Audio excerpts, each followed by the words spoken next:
Proyekto Helmo.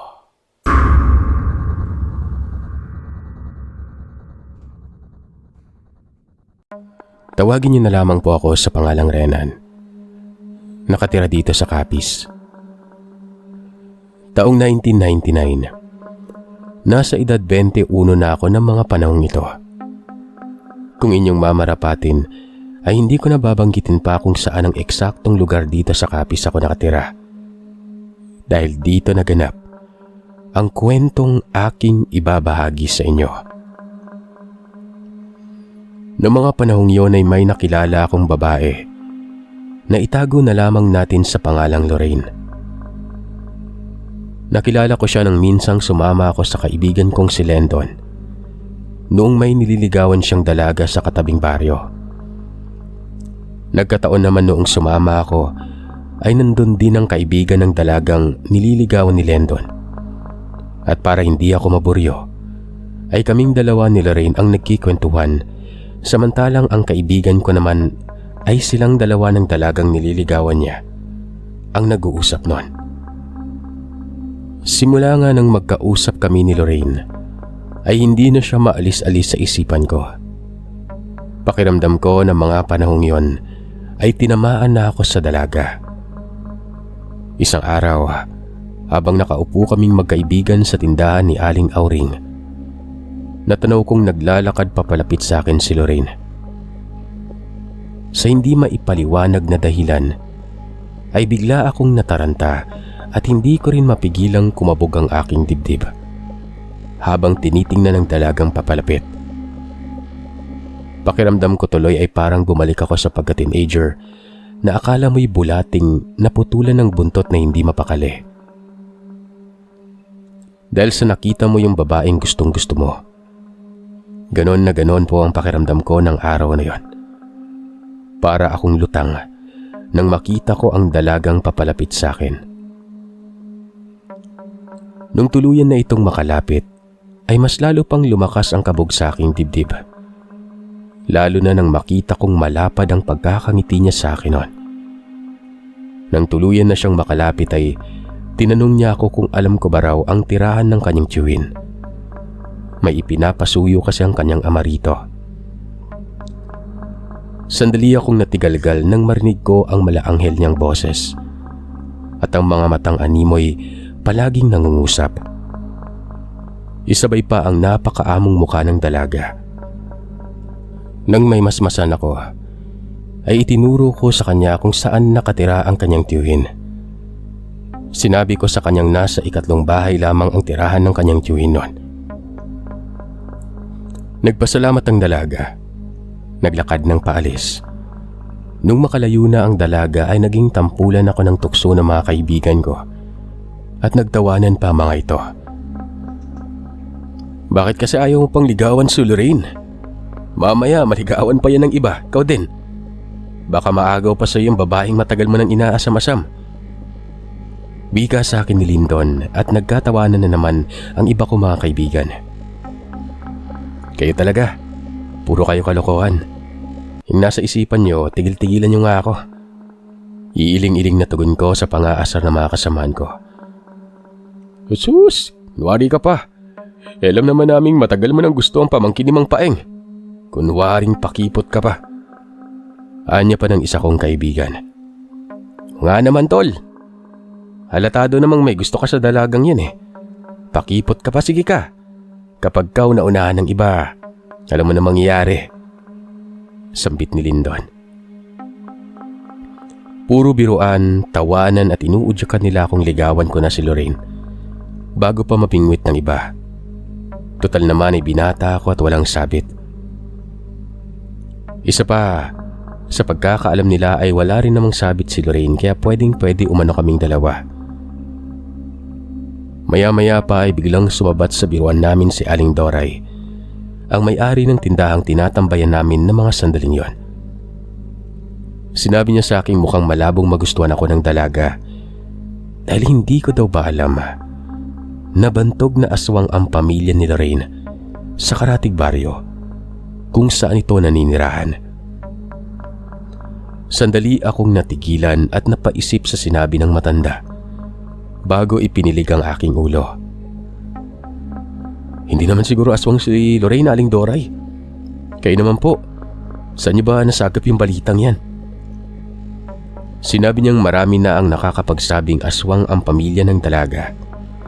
Subukan ko raw pumunta sa lugar na tinitiran ng dalaga, magmasid-masid at magtanong.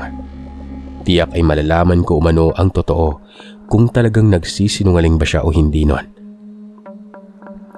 Naku, Aling Doray ha, malabo naman po yata maging aswang si Lorraine. Sa ganda ng dalagang yun abay, hindi mo ito mapagkakamalang aswang. Pahabol na wika ni Lindon. Kayo rin, nasa inyo yan kung paniniwalaan niyo yung mga bali-balita o hindi. Basta pinaalalahanan ko lang kayo na mag-iingat sa pamilya ng babaeng yan ha. Tugon ni Aling Doray. Sige nga, kung talagang bantog na aswang ang pamilya ni Lorraine, may nababalitaan ba kayong mga kababalagang ginawa ng pamilya niya? Sabihin mo nga po, Aling Doray. Pagamong wika ni Lindon. Sapagkat maging ito man ay malabong makumbinsi ng matandang tendera na aswang nga ang pamilya ng dalaga. Ay naman sa kwento ni Aling Doray, may nakapagkwento raw sa kanyang kaibigang taga-Karatig Baryo lang rin. Nakita raw ng asawa ng buntis ang mismong tatay ni Lorraine na nasa silong ng bahay nito. Habang dinudugo ang asawa nung buntis ng gabing yon, ay may narinig itong hagok ng isang baboy na nagmumula sa silong. Kaya sinilip ito ng lalaki para tingnan kung may hayop bang nakapasok sa kanilang silong nun. Pero noong sumilip na sa siwang ng kawayan ng lalaki, nagulat ito nang makita ang ama ni Lorraine na dinidilaan ang mga dugong pumapatak sa lupa at ang mga likidong nakadikit sa siwang ng kawayang malapit sa kanyang sinisilipan. Hoy! Anong ginagawa mo dyan? Sigaw na tanong ng lalaki habang nakasilip sa siwang nun. Tila natauhan naman ang ama ni Lorraine nang marinig ang sigaw ng lalaki dahil naalarma umano yon. Nagkukumahog tumakbo. Kaya naman noong makalabas na ang lalaki ng bahay para punta ng silong, wala na ang ama ni Lorraine nun. Sa halip, ang natanaw na lamang ng lalaki ay isang napakalaking asong tumakbo papunta sa likod ng bahay at nanggaling yun sa silong. Napangiwi naman ako matapos magkwento si Aling Doray.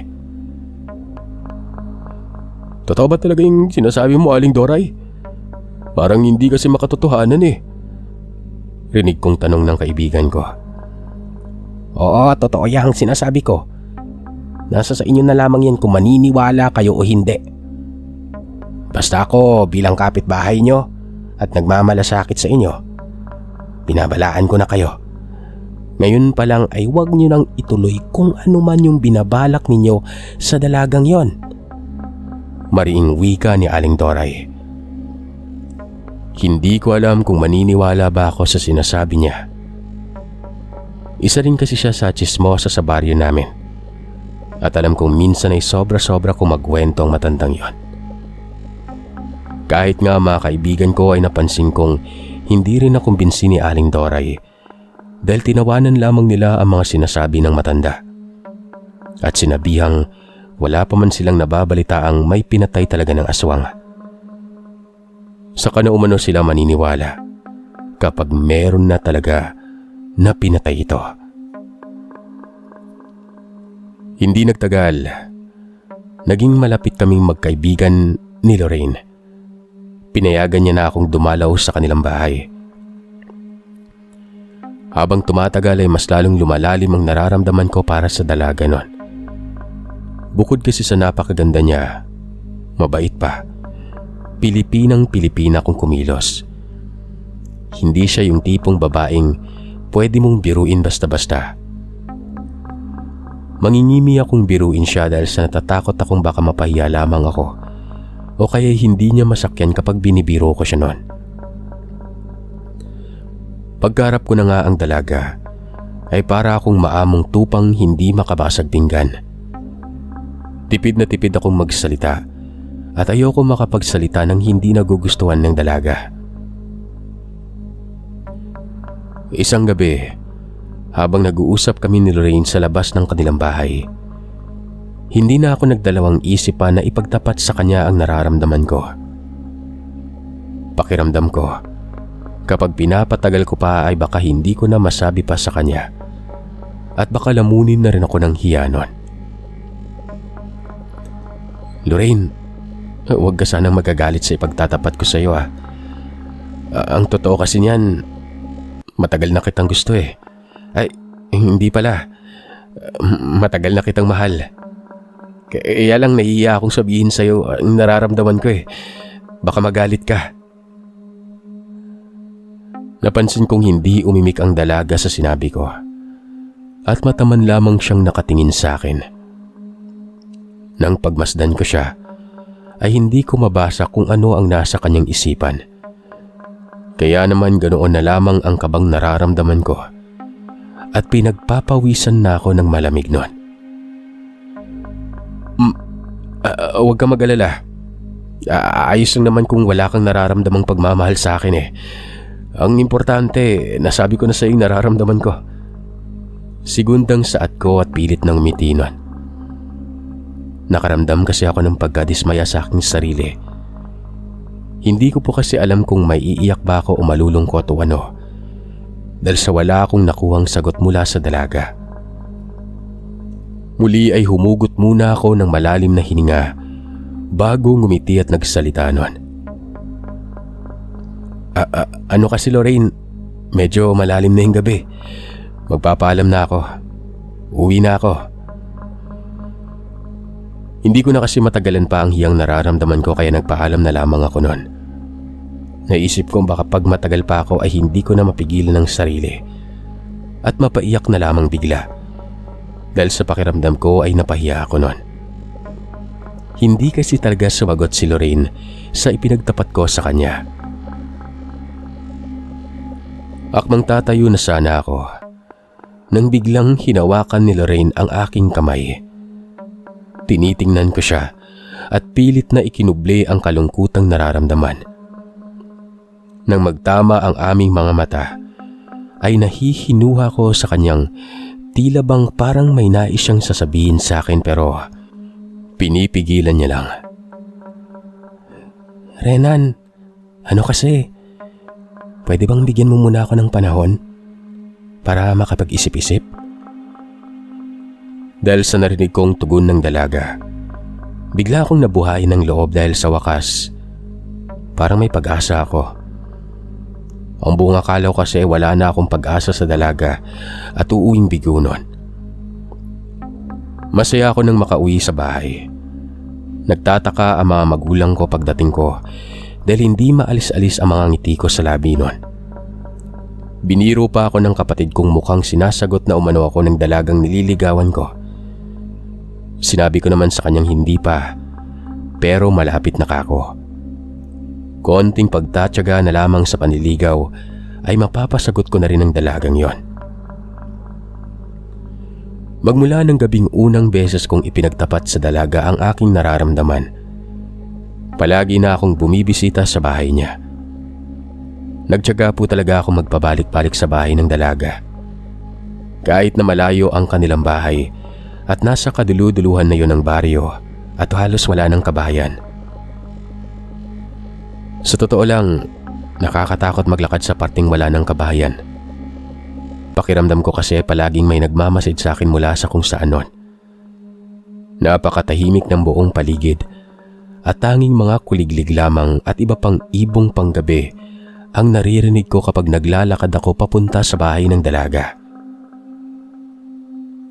Sa ilang gabing bumabalik-balik ako sa kanilang bahay, napansin kong si Lorraine lamang palagi ang tao sa kanila nun. Tsaka sa tuwing bumibisita ako, ay hindi niya ako pinapapasok sa loob. Sa labas lamang ng bahay kami nag-uusap. Nung una ay hinahayaan ko na lamang muna ang mga napapansin kong kakaiba. Naisip kong baka kasi ginagabi lang talaga sa trabaho ang kanyang mga magulang. At nagkakataon lamang din na sa tuwing pumupunta ako sa bahay ng dalaga, wala din ang kanyang mga kapatid. Kaya rin siguro ayaw niya akong papasukin sa loob ng kanilang bahay noon. Pangit rin po kasing tingnan kapag nag-iisa lamang ang dalaga sa bahay, di ba? Tapos papapasukin niya ang kanyang manliligaw. Ano na lang yung sasabihin ng ibang taong makakakita, o kaya naman ay yung biglaan kaming maabutan ng kanyang pamilya. Ano na lang sasabihin ng mga ito? Isang gabi, naglalakad na ako sa kalsada ng mga oras na yon, galing sa bahay ng dalaga, nang may nakasalubong akong dalawang lalaki. Malayo pa lamang ang mga ito, ay natanaw ko ng kakaiba kong tumitig. May mga ilaw na rin kasi sa gilid ng daanan ng mga panahong yon, kaya makikita mo kung sino ang mga makakasalubong mo sa kalsada o kaya makakasabay. Hindi ko na lamang pinansin ang mga kakaibang titig ng dalawa hanggang sa makalagpas na sila. Nung nakalagpas na sa akin ang dalawang lalaki, bigla akong nakaamoy ng mabaho. Agarang napatakip ako sa ilong at nilingon ng dalawa.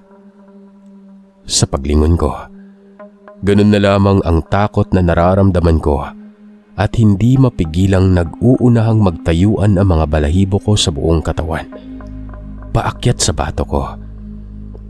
Sandali akong napahinto sa paglalakad. Sa kadahilanang bigla na lamang nawala ang dalawang kalalakihan. Sa halip, dalawang naglalakihang hayop na hindi ko maipaliwanag kung anong klase ang nakita ko noon. Nakaharap ang mga ito sa akin. Nagbabaga ang mga matang hindi inaalis ang mabalasik na mga titig sa gawi ko. Animoy anumang sandali, nakahanda ang mga itong sunggaban ako. Naririnig ko rin na sunod-sunod na ikinakaskas ng dalawang nilalang sa lupa ang likurang parte ng kanilang mga paa. Takte, anong klaseng hayop ba yung dalawang yan?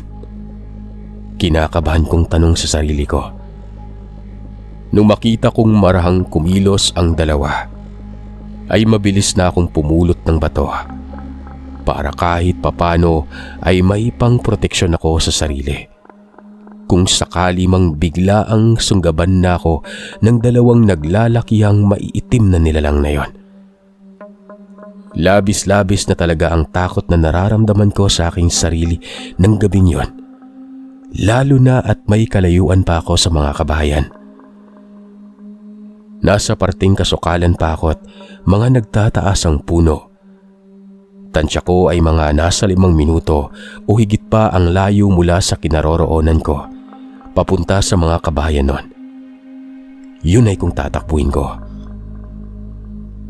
Ayan kasi, gabing-gabi nang lakas pa ng loob na pumunta sa baryong to. Hala sige, kalabanin mo yung dalawang napakapangit na nilalang na yan. Bulong ko sa aking sarili. Tagaktak na ang malalapot kong pawis sa noonon. Diyos ko, nasaan na yung dalawang lalaki kanina? Bakit bigla na lang silang nawala? Hindi kaya sila yung mga dalawang nilalang na nasa harapan ko ngayon? Naloko na. Ito kayong aswang na tinutukoy nila. Kung ano-ano na ang tumatakbo sa isipan ko nun, habang nangangatog ang mga kamay kong may hawak na bato. Sunod-sunod na umaatungal ang dalawang nilalang.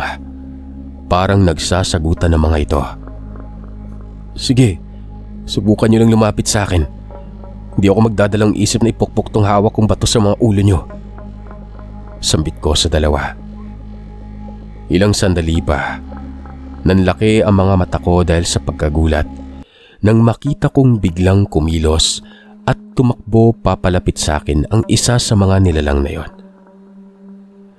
Dahil sa naunahan ako ng takot na nararamdaman, walang pagdadalawang isip na agaran akong kumaripas ng takbo.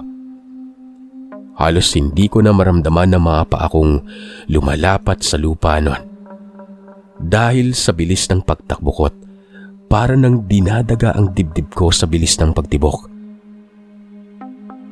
Lalo ko pang binilisan ng pagtakbo, wag lamang maabutan ng mga nilalang na humahabol sa akin. Sa bawat pagtakbo ko, rinig na rinig ko ang mga yabag ng mga paa ng mga humahabol sa akin. Nakakarinig rin ako ng mga panakanakang huninang nakakakilabot na tunog ng ibon. Sa bawat paghuni, nanunuot yun sa aking kalamnan at pakiramdam ko'y pinagsakluban ako ng takot sa sarili. Panay na ang pagmumura ko sa aking isipan. Nung may matanaw na akong bahay, nagsusumigaw na ako habang humihingi ng tulong nun. Tulong! Tulungan niyo ako! May humahabol sa akin! May humahabol sa akin!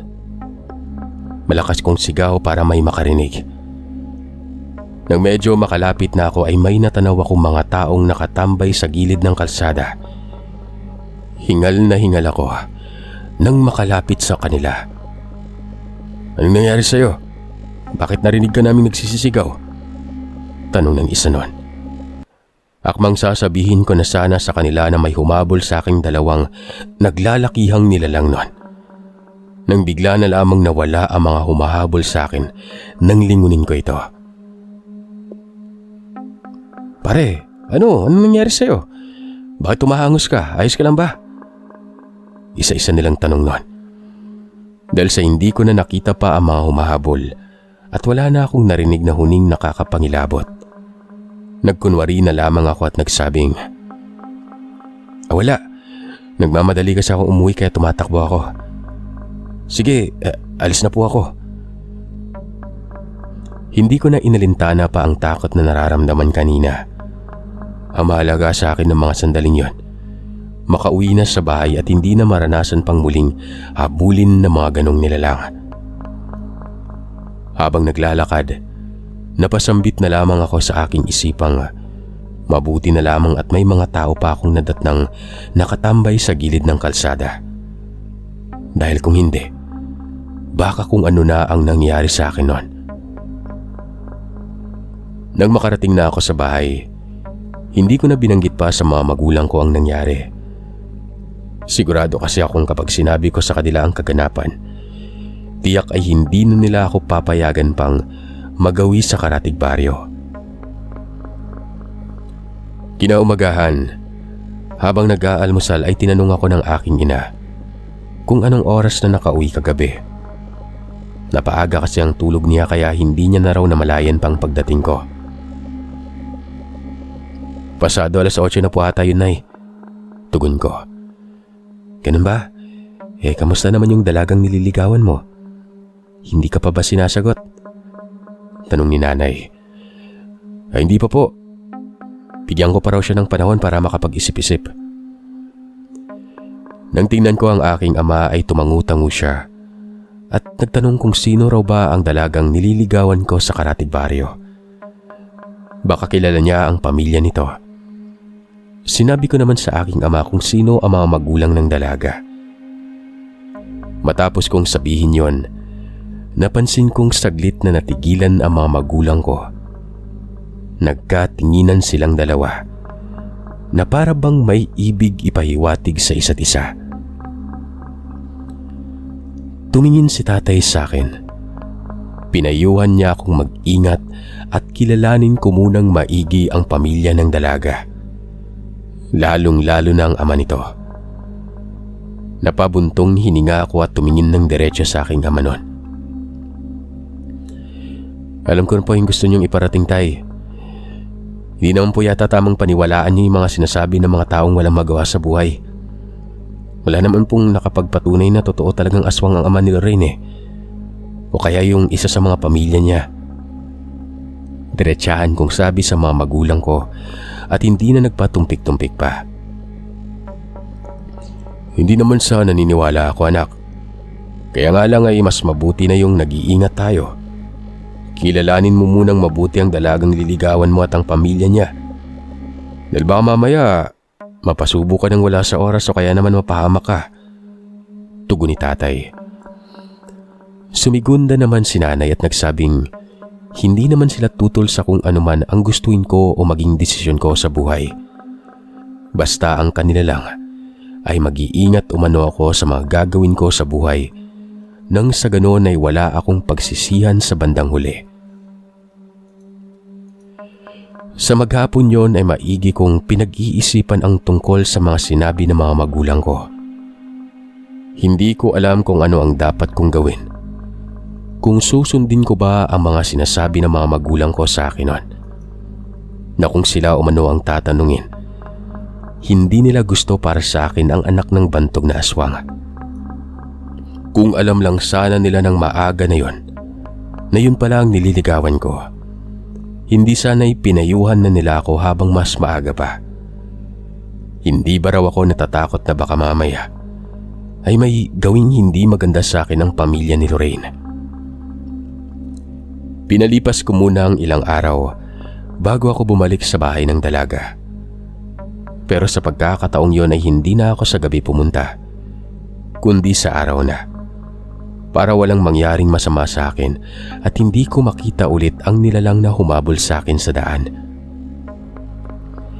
Dahil sa pagmamahal at kagustuhang mapasagot ko ang dalaga, ay hindi ko na pinakinggan ang payo ng mga magulang ko. Inisip kong gawa-gawa lamang ng mga taong may galit ang tungkol sa usap-usapan patungkol sa pamilya ng dalaga. Maniniwala lamang ako sa mga sinasabi ng mga nasa karatig baryo kung mismong ako na ang makakita talaga. Pero hanggat wala akong nakikita at walang makakapagpatunay ay hindi ako maniniwala nun.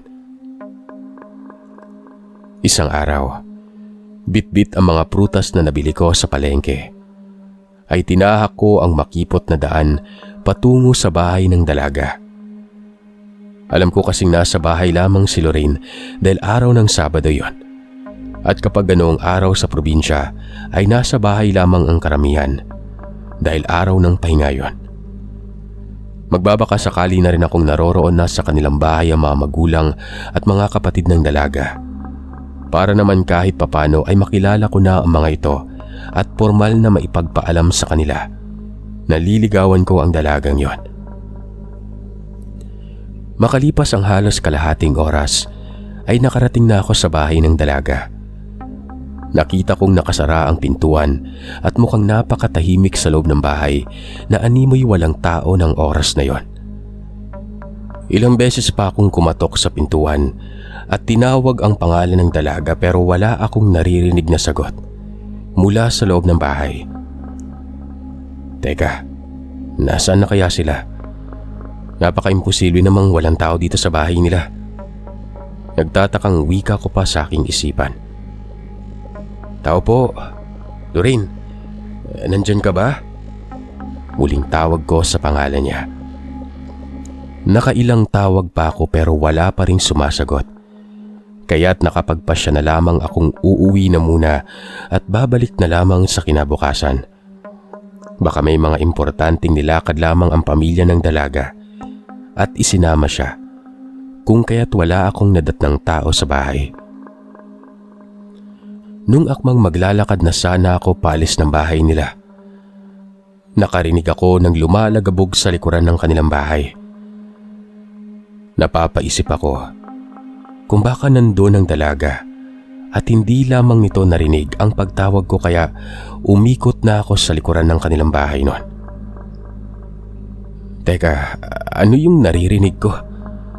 Tanong ko sa aking isipan. Sa kadahilan ng hindi pa man ako nakakarating sa likod ng bahay, ay may naririnig na akong mahihinang pagsinghap at pag-angil na parang mga asong nag-aagawan ng pagkain. Napakunot noo ako, nagtataka, dahil sa pagkakaalam ko ay wala namang alagang aso o kahit anong hayop ang pamilya ng dalaga nun. Ilang beses na rin kasi akong nagpabalik-balik noon sa kanilang bahay pero wala akong nakikitang aso.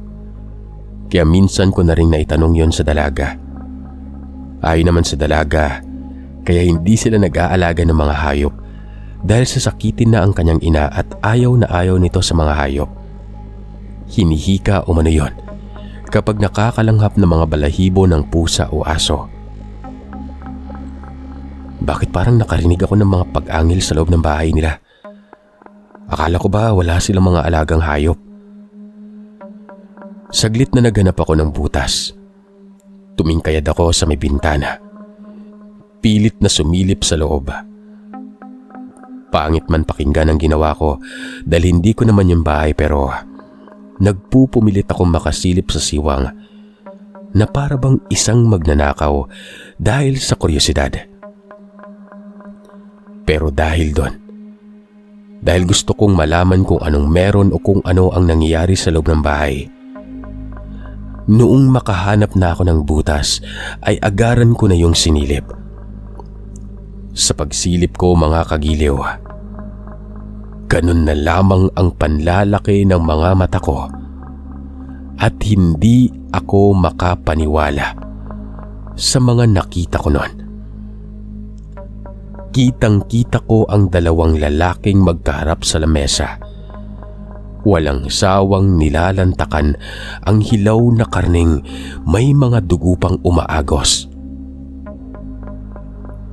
Maya-maya pa ay nakita ko ang isang matandang babae na umupo na sa tabi ng dalawang kalalakihan. Nilalantakan na rin ito ang hilaw na karne.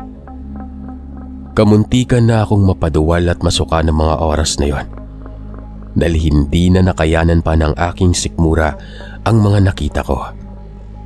Halos hindi ako makapaniwala sa mga nasaksihan ko sa kadahilan ng ang dalawang lalaking nakita kong walang tigil sa pagkain ng hilaw na karne ay siyang mga lalaking nakasalubong ko noong nakaraan na bigla na lamang naglaho, at ang pumalit ay ang dalawang nilalang na humabol sa akin noon. Para akong pinagsakluban ng langit na mga oras na yon nang makita kong umupo rin ang dalaga sa pagkainan, at tulad ng ginawa ng pamilya nito ay ganun rin ang ginawa niya. Pilit ko mang isipin na hindi si Lorraine ang nakita kong kumakain ng hilaw na karne, pero hindi ko magawa-gawa. Dahil sa mga nasaksihan ko, hindi ko na nakayanan pa. Dahan-dahan na akong naglakad paalis sa bahay ng dalagang minahal ko ng lubusan, at hindi ko alam kung ano ang gagawin nun. Sobra akong nanlulumo habang naglalakad pa uwi. Bitbit ko pa ang mga nabili kong prutas. Pagkarating ko sa bahay ay tinanong ako ng pamilya ko kung saan ako galing at bakit may bitbit na prutas nun, kung kanino ko ba raw yun ibibigay. Nag-isip na lamang ako ng idadahilan dahil hindi ko naman pwedeng sabihin sa kanila ang tungkol sa nasaksihan ko sa pamilya ng dalaga. Sinabi ko na lamang sa kanilang pumunta ako sa palengke dahil mahinatid lamang ako at nadaanan ko yon. May pera pa naman ako sa bulsa kaya bumili na lamang ako para may maiuwi sa bahay nun. Nagpasalamat naman ang aking ina. Kumuha na ng mangga sa plastik at binalatan yon. Dire-diretso na ako sa loob ng kwarto at sa maghapong yon, nagkulong lamang ako at hindi na lumabas pa. Kinagabihan, napabalikwas ako ng bangon nang biglang kumalabog ng malakas ang aming bubungan. May naririnig akong malakas na pagaspas ng mga pakpak at huni ng tiktik. Maya-maya pa ay may nakita akong babaeng nakatayo sa hindi kalayuan, malapit sa may poste ng ilaw sa mismong labas ng bahay namin. Nakatingin ito sa amin. Tinitigan ko siyang maigi para malaman kung sino. Sa katagalan ng pagtitig ko, napag-alaman kong si Lorraine ang babaeng nakatayo sa labas ng bahay, at sa hindi mawaring dahilan, bigla na lamang akong nagmamadaling lumabas ng bahay nun. Hindi man lamang inisip na baka mamaya ay kung ano ang gawin sa akin ng dalaga. "Gabi na. Anong ginagawa mo dito?" Umuwi ka na, baka mapano ka. Wika ko. Pwede ba tayo mag-usap kahit sandali lang? Mahinang tugon ng dalaga at hindi makatingin sa akin nun. O sige, tara. Pasok tayo sa loob ng bahay. Sunod-sunod na umiling siya at sinabi niyang sa labas na lamang kami ng bahay mag-usap. Sandali lang naman umano at may importante lang kaming pag-uusapan nun. Pilit nang ngumiti ako. Tinanong siya kung ano ang sasabihin niya. Humugot muna ng malalim na hininga ang dalaga bago nagsalita nun. Patawarin mo ako pero kailangan na kitang layuan. Dapat noong una pa lang hindi na kita binigyan ng pagkakataong ligawan ako. Hindi ko alam na aabot tayo sa ganito, Renan. Inaamin ko, matagal na rin kitang minahal. Kaya lang hindi tayo pwede kasi isa akong aswang. Aswang ang pamilya ko. Wika ng dalaga. Tuluyan nang bumuhos ang aking mga luha nang marinig mula sa mga labi ng babaeng minahal ko ang mga katagang hindi pwedeng maging kami at lalayuan na niya ako nun. Nakiusap ako sa dalaga at sinabi sa kanyang mahal na mahal ko siya. Huwag niya akong layuan dahil kaya ko namang tanggapin kung anong meron sa katauhan niya. Pilit akong nagsusumamong huwag niya akong iwan nun. Hindi ko inasahan ang mga sumunod na sinabi ng dalaga. Dahil ayon sa kanya, nakita niya umano akong sumilip sa bintana ng bahay nila at nagmamadaling umalis nun habang kumakain sila ng kanyang pamilya. Gustuin niya man akong sundan para ipaliwanag ang mga nasaksihan pero pinigilan siya ng kanyang pamilya at wag na raw siyang umasa dahil kailanman hindi magiging kami. Magkaiba kaming dalawa.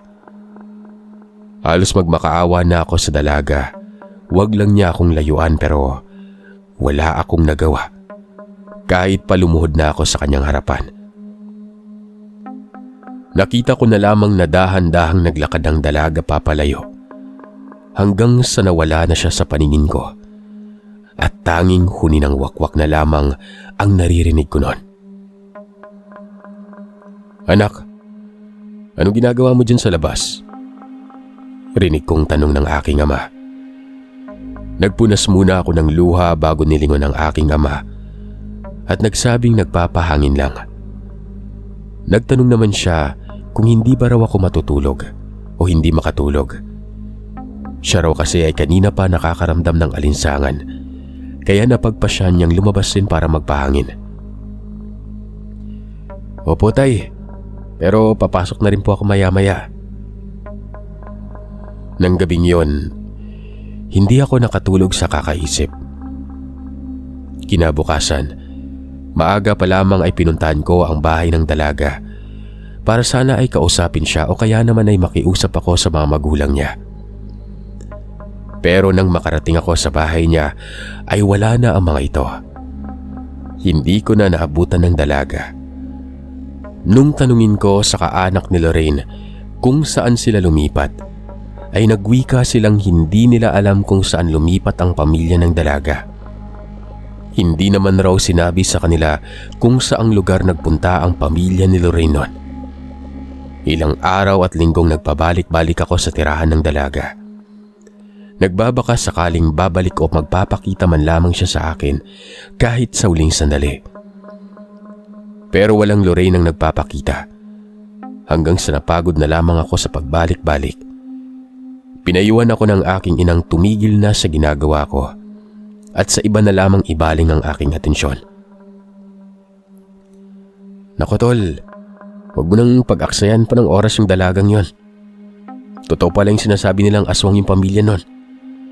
Isa pa, ang nababalitaan ko sa Karatig Baryo kaya umalis ang pamilya ng dalaga.